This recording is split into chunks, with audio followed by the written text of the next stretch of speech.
Bonsoir, bienvenue sur France 3 Provence-Alpes. J-3 avant le second tour des élections municipales. Le dernier débat proposé par votre chaîne régionale concerne la Seine-sur-Mer, deuxième plus grande ville du Var et dernière grande ville à gauche du département. 4 listes sont en compétition. Invité sur notre plateau, j'ai le plaisir de recevoir Marc Vuillemeau. Bonsoir, vous êtes le maire sortant et vous briguez un 3e mandat. Vous êtes à la tête d'une liste d'union de la gauche et du parti écologiste aussi, Europe Écologie Les Verts. Et puis vous briguez, donc je dis un 3e mandat, une liste d'union de gauche. Face à vous, Nathalie Biquet. Bonsoir. Alors vous êtes à la tête d'une liste d'hiver droite. Vous êtes conseillère municipale d'opposition sortante et puis vous êtes soutenue notamment par les Républicains, l'UDI et bien d'autres partis. Et puis la droite qui part divisée à la Seine-sur-Mer, puisque Sandra Torres, vous êtes aussi candidate, liste d'hiver droite. Vous êtes, pendant ce premier tour, vous avez fusionné avec la liste de monsieur Daninos, qui avait 8,8% des suffrages. Face à vous, bonsoir. Dorian Munoz, vous représentez donc une liste du Rassemblement national. Alors je rappelle que ce débat va durer 40 minutes. Nous allons écouter vos propositions concrètes en termes d'économie, de social, d'écologie. Et si nous en avons le temps, nous parlerons aussi de sécurité. Mais avant, je vous propose de jeter un œil sur les résultats du premier tour. Marc Vuillemeau, vous arrivez en tête avec 23% des voix. C'est tout de même 6 points de moins qu'en 2014. Et puis, vous êtes talonné par Nathalie Biquet, 21,8% des suffrages. Dorian Munoz, vous arrivez en 3e position, 15,6%. Le Rassemblement national qui baisse aussi avec 10 points de moins par rapport au premier tour en 2014. Enfin, Sandra Torres, vous terminez 5e. Et puis, je l'ai dit, vous avez fusionné donc avec la liste de Serge Daninos et puis soutenu par la liste de Besson. À noter aussi le taux d'abstention qui a voisiné les 64%, une donnée importante pour ce second tour. Une élection municipale marquée par cette crise du Covid. Marc Vuillemeau, vous étiez à la gestion de la ville pendant cette période. S'il y a un rebond, qu'est-ce que vous améliorez aujourd'hui, si vous êtes réélu? Ça y est, c'est fait. Malheureusement, cette situation exceptionnelle que nous avons pour partie découverte, même si nous étions déjà rodés avec des épisodes de canicule qui nous avaient préoccupés dans le passé, en termes d'accompagnement, en particulier des personnes les plus vulnérables, les personnes âgées, les personnes fragiles.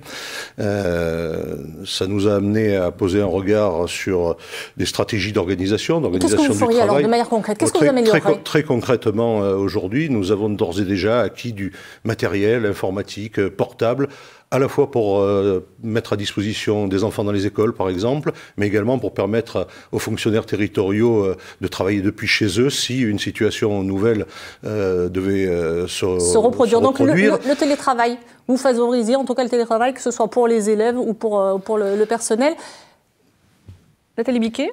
C'est ce qu'il fallait améliorer par rapport à cette gestion de crise? Je pense que acte 1, il fallait être réactif pour répondre aux inquiétudes de nos concitoyens. C'est-à-dire que dès qu'il y a une annonce de pandémie, c'est vrai que les gens étaient très inquiets, avaient besoin d'avoir des réponses. Donc moi, je mettrais déjà un standard H24 pour répondre à toutes les questions. Parce qu'on s'est rendu compte que c'était très angoissant pour les gens.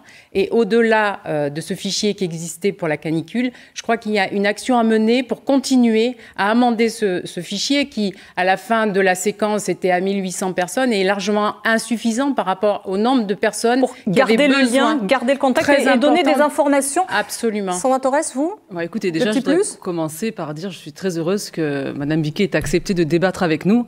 Nous, 3 personnes qu'elle a qualifiées il y a quelques jours d'associations de malfaiteurs. Donc voilà, je suis très heureuse qu'elle a accepté de débattre. Les hostilités sont lancées. Voilà, au moins ça c'est dit. Ensuite, écoutez, moi je suis assez étonnée parce que la seule qui a aujourd'hui proposé dans son projet d'entre-deux tours, parce qu'en effet, vous l'avez bien précisé, il y a une période post-Covid. Et il était important pour ce 2e tour des élections municipales de s'adresser aux Sénoises et aux Sénois et de leur proposer des actions concrètes. En termes de santé, qu'est-ce que vous améliorez alors? En termes de santé, proposition prioritaire. On a proposé de faire du CCAS le bras armé de la commune de la Metz, Centre communal d'action sociale, excusez-moi, voilà, et pour lequel on a bien indiqué qu'il fallait justement se prémunir, être prêt en cas de pandémie. On a rappelé les enjeux de pouvoir être disponible, donc vous renforceriez quoi, des subventions au centre Alors, on communal? renforcera l'accompagnement des personnes. On l'a vu il n'y a pas très longtemps avec le Pearl. On a parlé de pastilles d'iode. Nous fournirons notre CCAS en pastilles d'iode comme les masques, comme le gel hydroalcoolique, mais donc, pas que ça. C'est-à-dire que les enjeux qui sont très importants aujourd'hui pour les Sénoises et les Sénois en termes de santé, en termes de réponse, et on pense aussi à tous ceux qui sont restés seuls pendant cette période. Donc de l'accompagnement des personnes et puis aussi un renforcement. Tout à fait, de l'accompagnement des personnes et un accompagnement du service public auprès des Sénoises et des Sénois qui sont en difficulté. Et ça, ce ne sont pas des paroles en l'air, ça fait partie du projet que nous avons établi déjà depuis plus de 3 semaines. Très bien, on l'a vu, hein, le Covid. Voilà. Dorian Munoz, rapidement sur cette crise sanitaire. Rapidement, un gouvernement aux abois.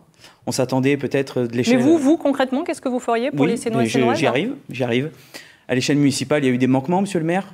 On n'a pas eu les masques à temps, la distribution a été chaotique. Vous avez fait un comité sanitaire, mais à des fins politiques. Autant l'un que l'autre, tous les trois, vous avez participé à ce comité sanitaire, à des fins électoralistes, que ce soit les deux droites Macron-compatibles ou vous, monsieur le maire. Moi, ce que j'aurais fait, c'est déjà trouver des masques rapidement. Ça a été possible, ça s'est fait. À Hénin-Beaumont, par exemple, ça a été fait. Mairie gérée par le Rassemblement national, ça a été fait. Et ensuite, parce qu'il faut gouverner, c'est prévoir, il faut aussi anticiper. Et j'aurais peut-être créé un comité de pilotage et d'appui aux commerçants et aux artisans. On en parlera, ce sera au niveau sanitaire. Vous, c'est donc agir plus rapidement. Plus rapidement et peut-être moins se précipiter pour ouvrir les écoles. Vous en venez parler d'économie, on va revenir sur l'économie assez rapidement. Des écoles. Je vous parle des écoles et j'aurais sûrement attendu de rouvrir les écoles puisqu'on l'a vu, il y a eu un agent communal qui a été infecté et je pense que l'ouverture de l'école s'est faite trop tôt. Très bien. On ne va pas s'étendre, ça reste donc votre point de vue, on ne va pas s'étendre sur la crise sanitaire en espérant qu'il n'y ait pas de rebond. On va passer vraiment à parler de l'économie, au fond. C'est la crise économique qui s'annonce. Cette crise sanitaire, elle a quand même des enjeux. Parce qu'aujourd'hui, la population sénoise, elle a 55% de personnes âgées entre 15 ans et 55 ans. Ça veut dire quoi ? Ça veut dire qu'aujourd'hui, la crise sanitaire, elle a à la fois eu elle a créé des problèmes au niveau des familles, des problèmes au niveau santé, mais pas que. Économique, on y viendra, on va parler aussi du social. On va parler d'abord de la crise économique, s'il vous plaît. Juste sur les outils qu'on pourrait se donner aussi pour réagir, parce que les personnes qui étaient isolées, qui étaient fragiles, donc qui n'avaient pas accès notamment aux magasins, parce qu'eux devaient vraiment rester confinés, je pense qu'il est indispensable de créer une plateforme interactive où, évidemment, les commerçants pourront être affichés et reconnus, mais qui vont servir surtout aux personnes isolées, parce que nous, à notre échelle, on a essayé de le mettre en place, comme les masques, parce que Dorian Munoz dit que personne n'a rien fait. Nous, on a créé 6000 masques et on a été très actifs et proactifs. Donc, c'est pas aux normes. Alors, je sens que je vais avoir on y revient. Moi, je vous propose ce qui est très attendu. On va, au-delà de la crise sanitaire, on le sait, on va malheureusement vers une crise économique. Aujourd'hui, c'est présent dans vos programmes. Vous proposez tous des solutions. Vous avez tous centré vos programmes, notamment pour trouver et proposer des choses. Sandra Torres. Oui, alors vous dites que c'est la priorité, qu'il faut agir absolument et prendre les premières mesures dès le mois de juillet. Dès le mois de juillet. Alors, dès le mois de juillet, vous feriez quoi ? À situation exceptionnelle, mesures exceptionnelles, budget exceptionnel. Il y a un avant-Covid et il y a un post-Covid. Aujourd'hui, on nous annonce quoi ? 30% de chômage en plus. Ça veut dire qu'il va y avoir des familles qui vont être en difficulté et qu'il va falloir les accompagner. Alors, économiquement parlant, comment vous pouvez faire pour soutenir les entreprises ? Alors déjà, on a 3 plans d'urgence. Alors, si on parle du volet économique, rapidement, eh bien, écoutez, c'est des mesures très concrètes qui est en fait d'accompagner à l'exonération de la taxe locale sur la publicité extérieure, d'exempter la redevance d'occupation du sol du domaine public et d'apporter aussi, de mettre en place un centre de ressources efficace et efficient qui va de suite accompagner les commerçants, les PME, les TPE à pouvoir se maintenir à flot, celles qui le souhaitent pouvoir s'implanter et pouvoir sauver nos emplois. Donc ça, ce sont les mesures économiques. Marc Vimont, vous entendez, vous êtes d'accord avec ce qui est proposé pour venir en aide aux entreprises ? D'autant plus que ce que Sandra Torres vient d'exposer et ce que nous avons mis en place d'ores et déjà. Ça existe déjà. Et ce n'est pas parce qu'on est entré dans la phase de déconfinement que nous allons l'arrêter. Effectivement, la collectivité locale, d'une part, mais également la métropole, qui a tout de même la compétence économique, ce qui n'est pas le cas de la commune, nous avons mis en œuvre les dispositifs, en effet, d'exonération des droits d'occupation du domaine, des taxes sur les enseignes, etc., etc. Est-ce qu'il faut aller plus loin aujourd'hui ? Il faut surtout pouvoir poursuivre, parce que Évidemment, ce n'est pas parce que le travail a repris que l'impact économique et donc sur l'emploi n'est pas dramatique. Il est dramatique, objectivement. On le voit en particulier s'agissant des personnes les plus fragiles professionnellement. Est-ce que vous avez déjà des retours? Vous avez déjà fait un petit bilan? Pôle emploi, à ce jour, ne dispose pas des éléments, mais on peut très bien se rendre compte qu'on va pratiquement, on peut l'estimer, augmenter d'un tiers le nombre de chômeurs sur le territoire métropolitain et en particulier sur le territoire de la Seine et des communes qui abritent le plus de populations vulnérables, dirais-je, qui sont celles qui auront le plus de mal à rebondir. Pour vous, vous dites que c'est la continuité. Il est donc vital que tous ces dispositifs, on se donne pour objectif, y compris budgétairement, c'est entendu, parce que déjà que la situation pour les collectivités locales et les intercommunalités est terrible en termes de perte de recettes. Pour une commune comme la Seine, je pense qu'on peut l'estimer entre 2,5 millions et 3 millions. En termes de dépenses exceptionnelles liées, et qu'il ne fallait pas se poser la question, elles étaient indispensables, mais malgré ce, dans le même esprit, on doit pouvoir continuer à financer des mesures d'accompagnement ou assumer des pertes de recettes, de taxes d'occupation. Justement, Dorian Munoz, oui. Est-ce que vous êtes d'accord? Il faut continuer, oui, pardon. Bien sûr, mais je pense qu'il y a des choses qui ont déjà été faites. Il faut travailler dans l'urgence, c'est d'où ma proposition de comité de pilotage économique pour les artisans et pour les commerçants, mais il faut pérenniser cette action. Et je souhaite, moi, créer une office communale du commerce et de l'artisanat, voilà, pour aider, encadrer les commerçants. L'urgence aujourd'hui, c'est l'emploi. L'urgence, aujourd'hui, c'est la saison estivale. Il va falloir encadrer. On a vu qu'il commence à avoir des signes de crise économique, Camailleux, Renault, grandes enseignes, Célio, des grandes enseignes. Donc on peut s'imaginer que les tout petits, les PME, les PME, les TPE, vont avoir un souci encore plus grand. Et donc, il faut les encadrer. Il faut leur donner les moyens financiers, les moyens humains, pour qu'ils sauvent la saison. Ça, c'est l'urgence absolue. C'est-à-dire quoi, les moyens financiers? C'est-à-dire mettre en place cet office communal, fait pour les commerçants, mais dirigé par les commerçants, puisque le président sera un commerçant, mais qui sera encadré par les municipalités. Ça veut dire quoi, des exonérations? Les démarches, aussi, des exonérations. Les aider tout simplement à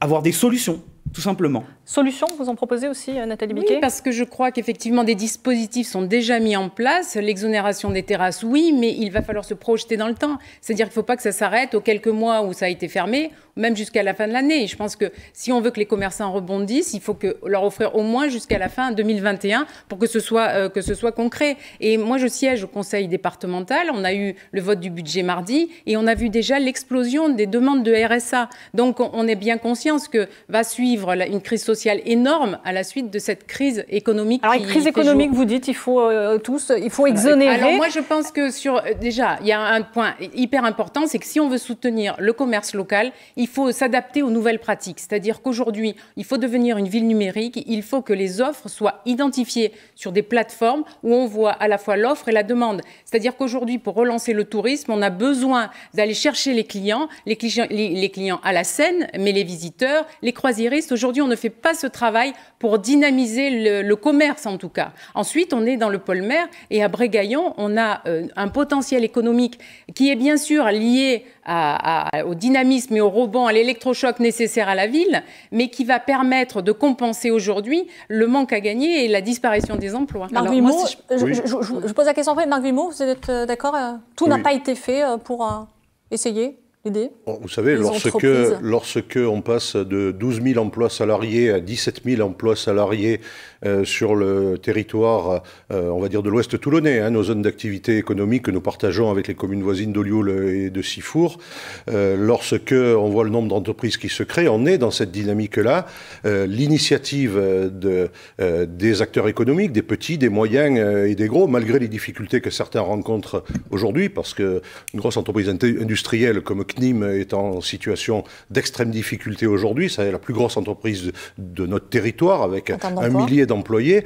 Il faut donc, oui, en effet, pouvoir poursuivre cette démarche engagée par la métropole avec les communes à la fois sur le champ des technologies et de l'industrie propre, à la fois sur le champ de l'activité touristique. Activité touristique, depuis 5 ans, il ne se passe pas une année sans qu'il y ait un hôtel soit qui soit rénové et réouvert, soit qui se crée. Donc on est sur la bonne voie. On est sur la bonne voie, bleu, etc. En revanche, il faut, à mon avis, aussi saisir, tirer la leçon de cette crise sanitaire qui est aussi un indicateur de la crise climatologique quelque part. On parlera d'écologie tout à l'heure. Je pense qu'il est nécessaire de soutenir, impulser toutes les initiatives de l'économie verte, de l'économie de la récupération et de la transformation des déchets, etc. On y reviendra tout à l'heure, on parlera d'écologie, mais c'est aussi une solution. C'est un gisement d'emploi. Se tourner aussi vers les emplois verts. Sandra Torres. Oui, écoutez, concernant les mesures qui ont été prises actuellement, elles ne sont pas suffisantes. Je reviens sur ce que j'ai proposé tout à l'heure concernant l'exonération de charges. Qu'est-ce qui s'est passé? 2 mois et demi, les commerces sont restés fermés à la Seine. Ça veut dire que c'est une perte sèche. Et ça veut dire qu'ils vont avoir des difficultés à réouvrir et des difficultés à conserver leurs emplois. Ensuite, dans les propositions concrètes, et ça faisait déjà partie de mon projet, le Made in Seine, le fait de mettre en valeur notre savoir-faire, nos parcs à huîtres, nos parcs à moules, nos huîtres. C'est ça aussi l'économie de la Seine. C'est ça le volet touristique. Et puis personne n'a parlé là autour de la table du centre-ville. Aujourd'hui, c'est l'image de la ville, c'est là où tout devrait se développer et rien ne se fera. On a bien vu aujourd'hui, Madame Biquet a le soutien de la Confédération Environnement Méditerranée qui s'oppose aux ateliers mécaniques. Vous imaginez? C'est un projet que les Sénois attendent depuis plus de 10 ans. Bon, alors, ce n'est pas quand même avec les raccourcis et les anathèmes. Je veux juste aujourd'hui, terminer. Les gens qui soutiennent, je veux juste terminer. Mais c'est un peu facile. Et pour ce qui est du centre-ville, bien sûr que tout le monde a travaillé sur le centre-ville. Moi, j'ai une proposition extrêmement concrète et différente, puisque je propose le centre ancien piéton, parce que c'est la seule manière qu'on ait de retrouver à travers l'espace public. C'est la seule chose que la mairie peut mettre à disposition des commerces et des restaurateurs pour relever cette activité du centre-ville. Donc aujourd'hui, ce centre-ville plus attractif en attirant donc du monde en centre-ville. La piétonisation, ça peut être une solution. Dorian Munoz, vous êtes d'accord avec cette proposition? Mais je pense qu'on est tous d'accord. La zone piétonne, c'est aussi dans mon programme. Moi aussi. Donc, ouais, je pense qu'il faut avoir un peu de courage politique. Et il faut aller chercher l'argent là où il est. Et l'argent, il est dans les collectivités partenaires aujourd'hui. La métropole, le département, la région. Or, et ça c'est mon grand regret, je n'ai pas siégé, moi, aux différentes mandatures précédentes. Ce que je sais, c'est que M. Marc Vimos se contente de très peu, parce qu'il a un intérêt là-dedans, paupériser la population pour avoir un électorat. Quant aux autres, Mme Biquet, par exemple, pas une seule fois, elle ne prend la défense des Sénoises et des Sénois en assemblée. Pas une seule fois. Mais quelle assemblée? Mais de quoi vous parlez? L'assemblée métropolitaine. Ah, manque de peau, je suis collaborateur du groupe depuis 3 ans. Juste une question, concrètement, au-delà. Allez chercher de l'argent. Alors allez chercher, on sait que la situation... Il faut aller prendre son bâton de pèlerin et arriver avec des demandes claires et nettes. Alors on rappelle que la ville de la Seine-sur-Mer est une ville qui est quand même très endettée, qui a une situation financière compliquée. Aujourd'hui, il va falloir aider les entreprises, mais aussi aider à faire preuve de solidarité. On a dit la crise sociale s'annonce.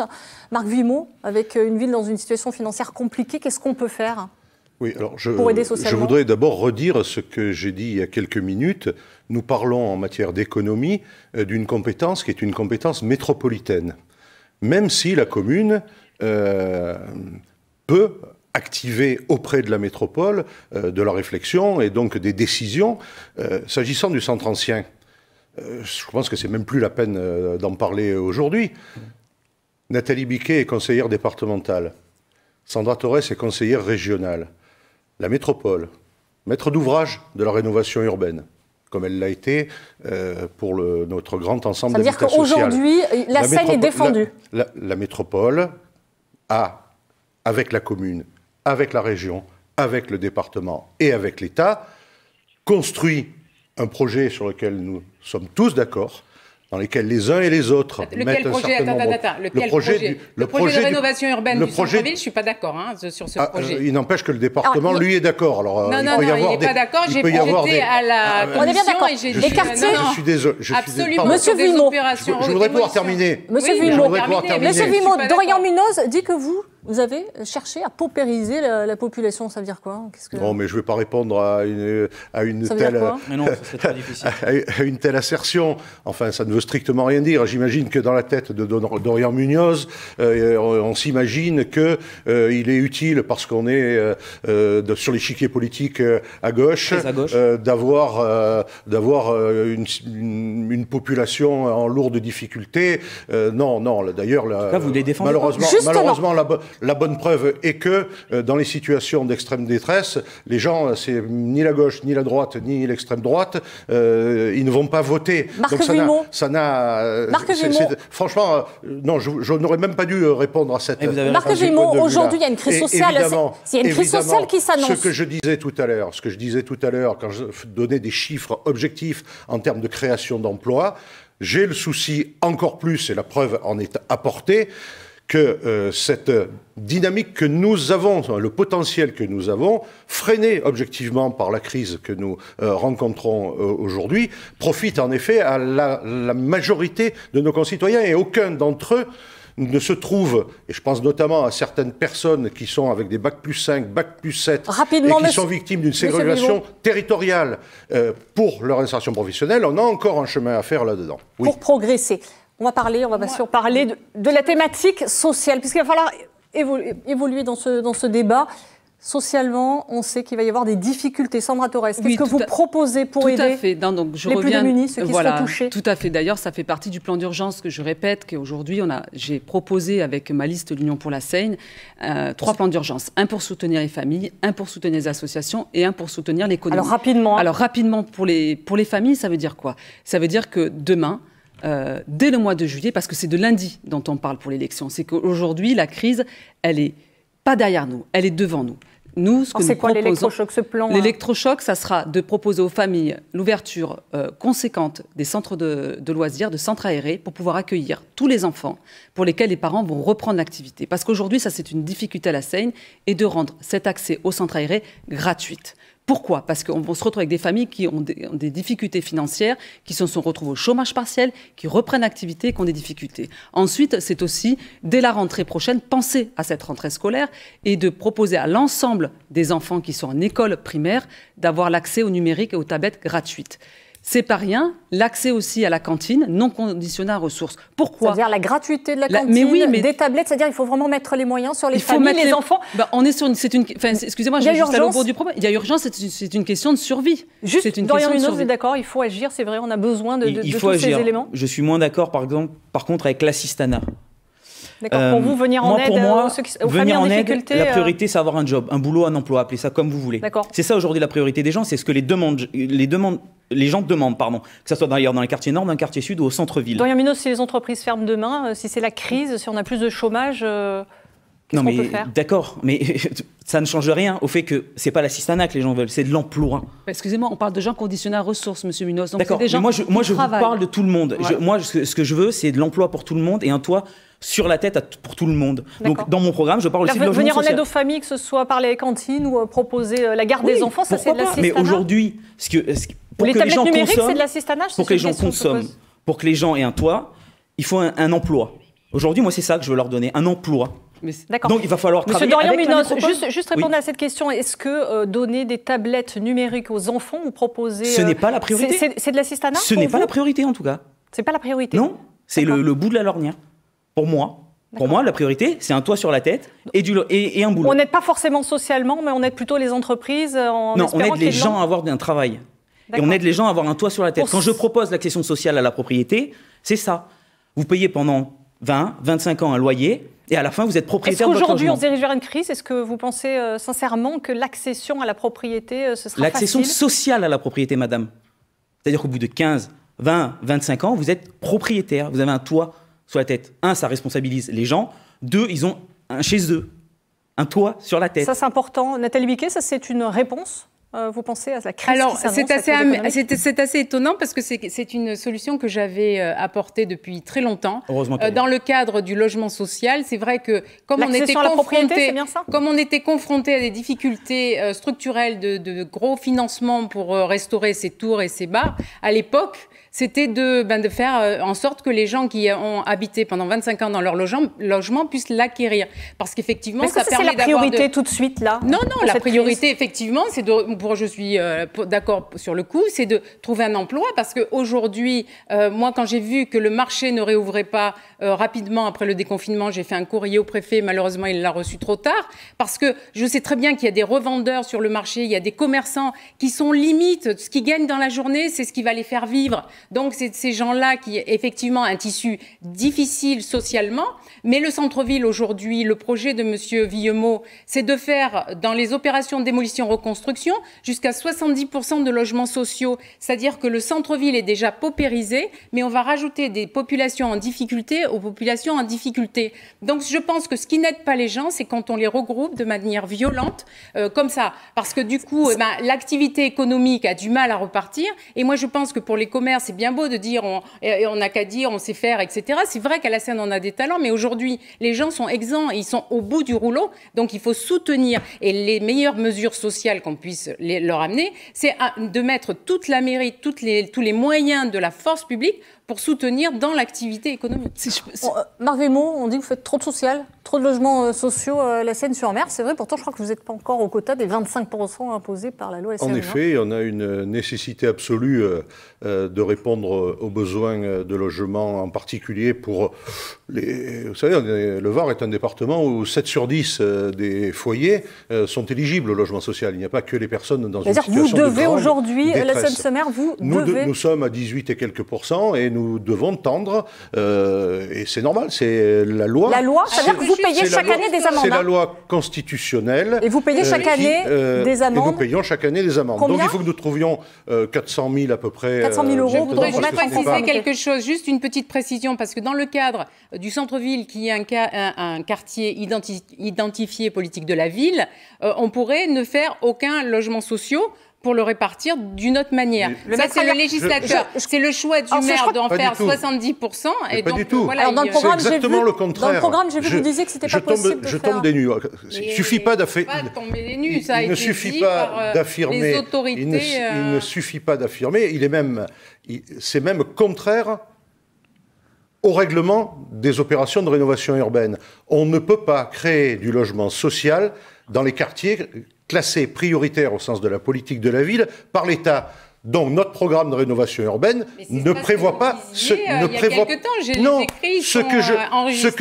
que je dis depuis le début, ce que nous avons ensemble acté, et pardonnez-moi, je suis obligé de revenir là-dessus. La région, le département, l'État, la métropole et la commune ont finalisé le programme en question. C'est que nous allons réhabiliter du logement par bloc et il n'y aura pas de création, on n'a pas le droit de créer du logement social supplémentaire. Ça ne veut pas dire que le logement qui est réhabilité ne sera pas du logement pouvant être du logement social, alors qu'il ne l'est pas aujourd'hui. Et quand on parle de logement social, je le répète, il y a du logement super social, on en a beaucoup à la Seine, il n'est plus question d'en faire, tant que les voisins n'en font pas, on va dire. Pour ne pas comprendre. Mais dans le même temps, en termes de logement, sur le centre ancien, il ne vous aura pas échappé que l'objectif est justement de créer du logement de standing supérieur, de telle sorte que nous puissions créer les conditions de l'arrivée sur ce territoire-là de la ville, de personnes avec potentiel économique, de nature à soutenir. On va attirer des actifs. C'est l'esprit du programme de rénovation urbaine. On va laisser parler aussi M. Munoz, qui est un petit peu en retard. Oui. Dorian Munoz, je vous propose de passer... Il y a beaucoup de choses à dire sur la thématique aussi de l'écologie, puisque tout se recoupe aussi.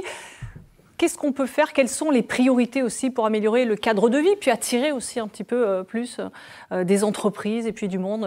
Il faut intéresser tout le monde au niveau de l'écologie. C'est un combat global, ça engage tout le monde.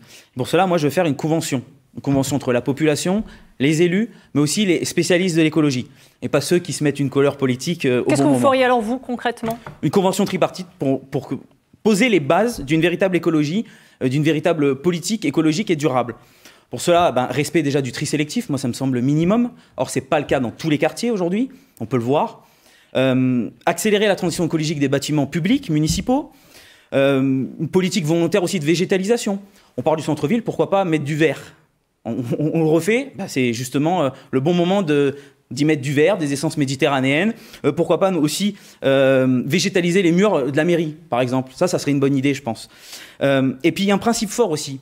Ce qui énerve la plupart de nos compatriotes, c'est l'écologie punitive. Moi, je veux inverser le processus. Je veux que le pollueur soit le payeur. Et donc, on sera très vigoureux. Dans mon programme, il y a des rondes forestières, des rondes maritimes qui sont un peu plus longues à développer. On n'aura pas le temps. Mais ce que je veux dire, c'est que celui qui a un manquement écologique, c'est celui à qui doit payer, en priorité. Qui doit payer. Sandra Torres, oui, écoutez, l'écologie aussi, c'est important pour vous, ça a été un des sujets très importants et une proposition forte de mon programme et qui a été retenu d'ailleurs dans le programme de l'Union pour la Seine, de faire de la Seine la première écoville de France. Ça veut dire quoi? Ça veut dire qu'on va mettre en place des mesures très concrètes pour que la Seine soit mise en avant sur le territoire national parce qu'elle a énormément d'atouts. Elle a 25 km de côte, elle a donc ses forêts, elle a son massif. Aujourd'hui, c'est pas suffisant? Aujourd'hui, c'est pas entretenu, ce n'est pas suffisant. Quand on parle de végétaliser, on parle de 2000 arbres. Aujourd'hui, il n'est pas normal que sur des endroits à la Seine, comme on a vu du côté entre Marviveau et Fabregat, où on nous annonce qu'on va abattre 25 pins dans une résidence sous le couvert de mise en péril, alors que l'on sait, et ça j'ai étudié les textes et je me suis rapproché des services compétents, que nous ne sommes pas obligés d'abattre ces 25 arbres. Ça veut dire que si on abat ces 25 arbres, ça veut dire qu'on va abattre sûrement tous les arbres qu'il y a sur la colline de Tamaris, entre les Restanques et les collines. Ça, c'est des enjeux, le fait de végétaliser la ville. J'ai parlé également de panneaux solaires. Panneaux solaires, c'est un enjeu important pour la ville de la Seine. Pourquoi? Parce que quand vous avez la possibilité de mettre des panneaux solaires sur votre bâtiment public qui seront cofinancés à la fois par les collectivités et l'Europe, ça veut dire quoi? Ça veut dire que vous ne payez plus votre facture d'électricité. Déjà, c'est une première chose. Mais en plus que vous pouvez la revendre. Donc, parce que personne n'a parlé aujourd'hui autour de nous de la possibilité de rentrer de l'argent dans les caisses. Parce que c'est bien beau d'avoir des projets. Verte. Mais exactement. Et là, juste pour aller au bout, pour terminer, parce que c'est un sujet qui me tient particulièrement à cœur, c'est aussi une ville propre, une ville avec une police de l'environnement qui aujourd'hui, vous avez parlé du centre-ville, est dans un état calamiteux. Sur les logements sociaux, je n'ai pas pu m'exprimer, mais en effet, il y a je veux juste en dire deux mots là-dessus. On ne peut pas revenir. C'est important, mais la première écoville de France, c'est ça, c'est aussi la thalassothermie, c'est un poumon vert en cœur de ville. Je m'adresse. Il reste beaucoup à faire. Énormément. On le voit, c'est un sujet aussi qui forcément. Bien sûr, moi je l'ai dit très clairement, c'est stop au béton. C'est vrai que nous avons Marc Villemot qui a été élu en 2008 pour arrêter les programmes immobiliers et ils n'ont fait que fleurir sur notre ville. Donc aujourd'hui, on se bat sur Costechaude. Il y a Bois-Sacré, c'est un programme énorme de logements. Il y a ensuite, il y a Perron, le quartier Perron. Il y a Gué-Versant. Ça fait des années que moi, je me base sur ce genre de problématiques et de massacres de quartiers parce que c'est l'identité globale des quartiers, c'est l'identité globale de la ville qui est pénalisée et c'est surtout le cadre de vie qui se dégrade. Ensuite, bien sûr, c'est la gestion des déchets. Une déchetterie comme on a à la Seine, c'est absolument pas cohérent avec une ville moderne et qui s'occupe d'environnement. Parce que aujourd'hui, dans les programmes de traitement des déchets, il faut aussi adosser une ressourcerie, il faut recycler les déchets. Donc c'est un vrai programme. Et ensuite, bien sûr, planter des arbres. Donc nous avons la chance d'avoir eu, avec Renaud Muselier, l'assurance, d'avoir 2000 arbres qui nous seront offerts à la ville de la Seine parce qu'il veut planter 1 million d'arbres sur PACA. Et ça, c'est une manière aussi de rendre plus agréable le centre-ville et de réussir à climatiser des zones qui sont beaucoup trop urbaines aujourd'hui. Marc Villemot, peut-être une réponse? Vous avez trop de béton à couler à la Seine? Écoutez, je veux juste rappeler un petit peu d'histoire. C'est la droite communale en 2004 qui a ouvert à l'urbanisation des parties de la commune gigantesques. Et nous n'avons eu de cesse depuis notre élection et à 3 reprises par 3 modifications du plan local d'urbanisme de réduire ces zones d'ultra constructibilité. Aujourd'hui, on en a supprimé 65%. 65%. De la même manière, on a supprimé 80% des zones qui étaient classées en urbanisation future. Donc vous avez réduit. De la même manière, nous avons augmenté de 8%, c'est pas facile à réaliser, les surfaces agricoles de la commune, et nous avons sanctuarisé les 60 hectares du domaine de Fabregat, par exemple, en zone agricole et en zone forestière. Nous sommes en train de finaliser la même chose avec la Pinède du fort de Saint-Elme. Si on considère... Alors oui, effectivement, il y a des endroits... Effectivement, il reste des endroits, des points difficiles, où parfois j'ai refusé des permis de construire et où la justice administrative m'a donné tort. Ça ne veut pas dire que je baisse les bras. Vous êtes d'accord avec cette analyse aussi ? Non, pas du tout, parce que Porte-Marine 3, c'est vous. Le bois sacré, les permis qui ont été accordés, c'est vous. Aujourd'hui, Coste Chaude, c'est vous. Parce que vous parlez de 2004 et du programme d'Arthur Pech. Moi, j'étais déjà partie, puisque justement, moi, j'ai démissionné du conseil municipal à l'époque, parce que j'étais contre ces projets urbains. Donc, je peux le dire d'autant plus facilement. Un dernier mot oui, un dernier mot, parce que je peux entendre de la langue de bois toute la journée, il n'y a pas de souci. J'ai un problème avec le mensonge. Mais ce n'est ni un mensonge ni une langue de bois. Non, mais vous avez votre temps. Vous ne pouvez pas dire que c'est des mensonges. Non. Laissez parler. Madame Ramirez, puis-je parler ou pas ? Monsieur Minos, on va l'écouter juste pour la répartition. Oui, Calimero. Allez. Oui, Calimero. Rapidement, Monsieur Minos. Je peux parler, Madame Biquet. Est-ce que je peux parler ? Je vais proposer une chose, mais avant, je vais rétablir une vérité. Le bilan de Madame Biquet, c'est 3 arbres plantés. Voilà, ça c'est le bilan écologique grâce au conseil départemental. Attention, je ne suis pas maire. Moi, je veux bien qu'on monte les gros bras à la scène et qu'on dise qu'on est contre Coste Chaude. Non, Madame Ramirez, laissez-moi parler. Quand on s'abstient à la métropole sur le projet Coste Chaude... Alors j'aurai un droit de réponse. Oui, bien sûr, vous aurez un droit de réponse.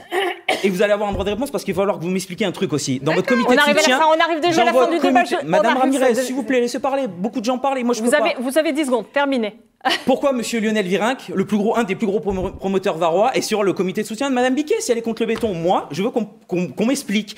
Et parce qu'il faut que je propose aussi, moi je suis pour le tramway. Je n'ai jamais été contre le tramway, je suis pour le tramway. Monsieur Minos, on n'arrivera pas à vous mettre d'accord. C'est l'heure de faire la conclusion. Vous avez chacun 45 secondes. Nathalie Biquet, c'est à vous. La caméra est là. 45 secondes pour conclure. Oui, dimanche prochain, c'est une chance unique, historique, de changer en profondeur la manière de gérer notre ville. Moi, ce que je veux rendre aux Sénois, c'est leur fierté. Nous avons l'occasion d'écrire une nouvelle page. Une page tournée vers plus d'écologie, plus d'économie et plus d'écoute. C'est important pour moi de dire aux Sénois que je les ai entendus à travers les consultations que j'ai menées. Nous avons créé une coalition pour être le plus compétent, le plus uni, le plus rassemblé, avec des gens qui sont de la vraie vie, de la société, et qui pourront demain faire rayonner de nouveau la ville de la Seine-sur-Mer. Merci beaucoup. Sandra Torres, on vous écoute. Mesdames et messieurs, chers concitoyens sénois, enfin nous y sommes. Il est venu le temps du choix, de l'avenir et de la renaissance pour notre ville. N'écoutez pas tous ceux qui, depuis 15 ans, ont échoué à chaque élection et qui vous rabâchent tout le temps la même chose. Nous devons prendre notre avenir en main. Pour cela, nous savons que demain, il va falloir faire face à une situation difficile. Mais nous allons bâtir par la suite ensemble un projet d'avenir pour la Seine. La sécurité, le projet environnementaux, tout ce qui demain va toucher à l'économie, le développement de nos commerces, nous le bâtirons ensemble. Osez maintenant le changement, balayer le passé, voter gagnant, c'est maintenant. Merci beaucoup, Dorian Munoz, à vous. Oui, merci. Sénois, je veux lancer un appel de mobilisation générale. Il ne faut aucune abstention contre Marc Vimeau et sa gauche d'un autre temps. Mais ne vous faites pas spolier non plus par mesdames Biquet et Torres, soutenues par des personnalités Macron-compatibles, car voter pour elles, c'est quelque part approuver l'action du gouvernement Macron. J'ai la chance de conduire une équipe dynamique, compétente. Je veux signer un contrat moral avec vous.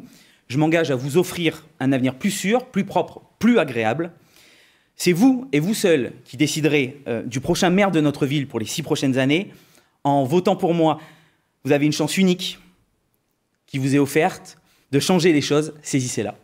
Marc Vimeau, c'est à vous pour terminer.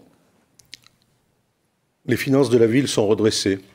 Des grands investissements sont sur le point de démarrer. Celui de la corniche de Tamaris, celui de la rénovation du centre ancien avec la traversée du port. La situation de la crise que nous venons de découvrir, de vivre et qui est loin de se refermer, nous interpelle plus que jamais sur les enjeux de l'évolution climatique, sur la nécessité de la diversification économique, sur la nécessité d'une action solidaire en direction de celles et ceux qui, dans une république, ont l'absolue nécessité de pouvoir être accompagnés par la bienveillance de la nation, et y compris la bienveillance du territoire communal et intercommunal. Merci beaucoup, merci à vous tous d'avoir participé à ce débat. Je rappelle que le second tour, c'est bien sûr dimanche 28 et France 3 se mobilise. France 3 Provençal peut pour vous proposer une soirée exceptionnelle avec, bien sûr, consacrée au municipal, avec des résultats, des analyses, des directs, des réactions. Très belle soirée sur France 3.